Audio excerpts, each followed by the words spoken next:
Hi everybody, I'm Amy from the Cauldron, and in today's episode of Dye Time I am not wasting any dye, and the dye I'm using today is food colouring.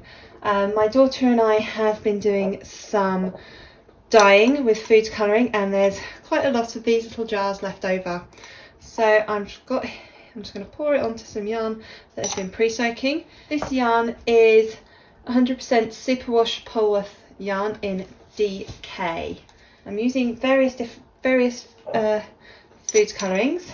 I think that one was this. I think that one was this, which is Christmas Red from Sugarflair. I think. I'm not sure. Got a green here. I'll put all the dye information in the video description. There's 10 different colours here, so I can't quite remember which one's which. Oh, that one is definitely plum pink, and I've done a dip dye of that before, which turned out really nicely. This blue is Hyacinth, and I absolutely love it. It's a gorgeous dark blue. This yarn has been soaking in water and vinegar for a little while, so I don't need to add any more vinegar. That one was violet.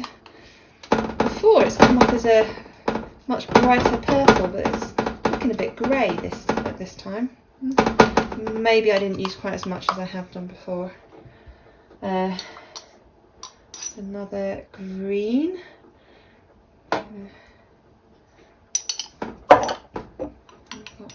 This one is Arctic Blue from Sugarflair, and I love it. Look at that colour. Right, and we've got Apricot. This is a lovely rainbow mess.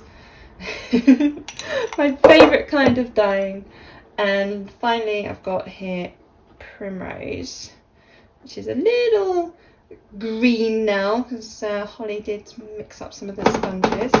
Now, because this is food colouring, I am happy using my normal kitchen equipment, but this is a dyeing pan. So there we go. Do my best to not let the jars and everything touch the dyeing pan, because the jars and all that have been used for food. These are my children's paint brushes. I'm going to give them a really good rinse out.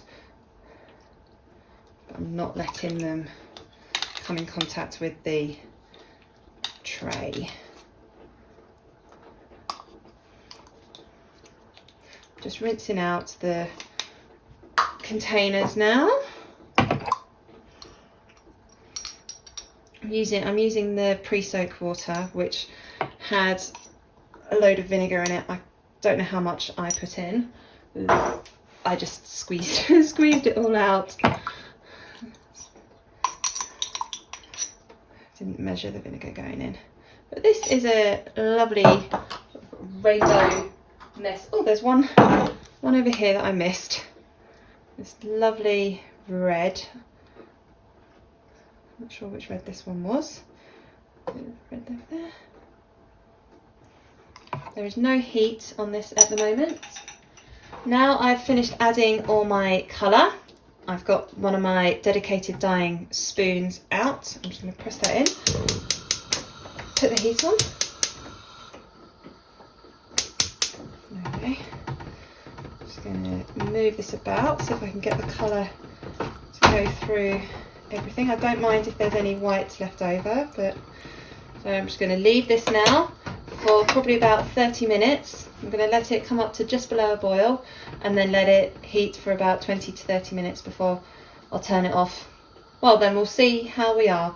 I may need to add a little bit more colour, but I don't think I will. There's a lot of colour in here and plenty of water for the yarn to move about in. Might add a little bit more water, but oh, I love that blue. I hope that blue stays and doesn't get too muddy.